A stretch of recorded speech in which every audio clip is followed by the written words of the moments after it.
Swastiastu, Namo Buddhaya, Salam Kebajikan. Perkenalkan, nama saya Hanifah Aminati Nur Fajarani dengan NIM 241B166, Prodi Bimbingan dan Konseling. Saya di sini akan menjelaskan bagaimana konsep dasar mengenai situasi krisis atau trauma.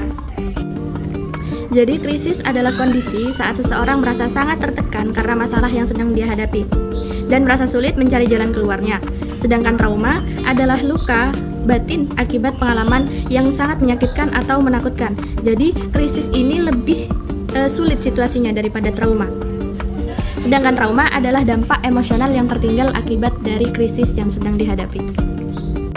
Baik, beberapa hal yang bisa meningkatkan resiko seseorang mengalami krisis atau trauma, yaitu kehilangan orang yang dia sayang, masalah keluarga, kekerasan seksual, tekanan ekonomi atau tekanan sekolah, kurangnya dukungan dari orang sekitar, dan pengalaman buruk yang dialami di masa lalu.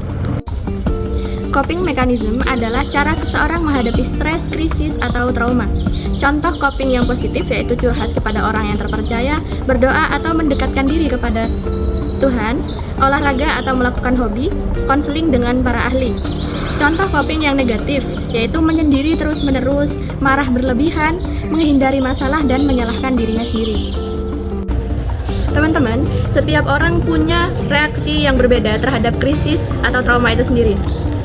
Ada yang cepat bisa bangkit, tapi ada juga yang menjadi cemas, sedih berkepanjangan, atau sulit percaya kepada orang lain. Hal ini dipengaruhi oleh kondisi mental dan dukungan sosial yang dimilikinya. PTSD adalah gangguan psikologis yang muncul setelah seseorang mengalami kejadian yang traumatis. Gejalanya antara lain, sering teringat kejadian buruk yang kemarin terjadi, mimpi buruk, sulit untuk tidur, mudah takut atau cemas, menghindari hal yang mengingatkan dengan trauma yang terjadi. Dukungan dari keluarga, teman, atau orang yang terdekat sangat penting bagi seseorang yang mengalami krisis atau trauma. Dukungan tersebut membuat individu merasa didengar, dihargai, dan tidak sendirian sehingga membantu proses pemulihan dengan cepat. Self-care penting untuk menjaga kesehatan fisik dan mental saat menghadapi masalah.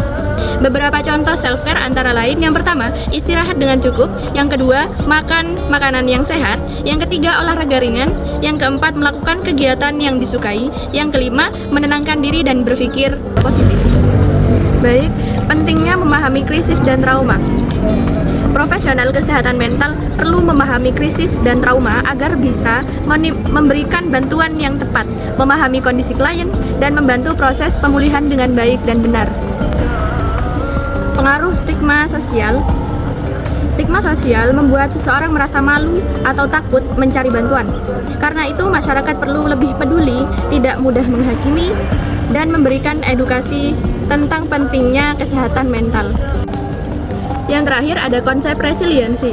Resiliensi adalah kemampuan seseorang untuk bangkit kembali setelah mengalami kesulitan atau trauma.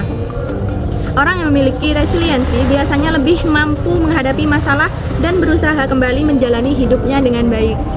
Baik teman-teman sekalian, sekian penjelasan dari saya, kurang lebihnya mohon maaf. Wassalamualaikum warahmatullahi wabarakatuh. Salam Om Swastiastu, Namo Buddhaya, Salam Kebajikan.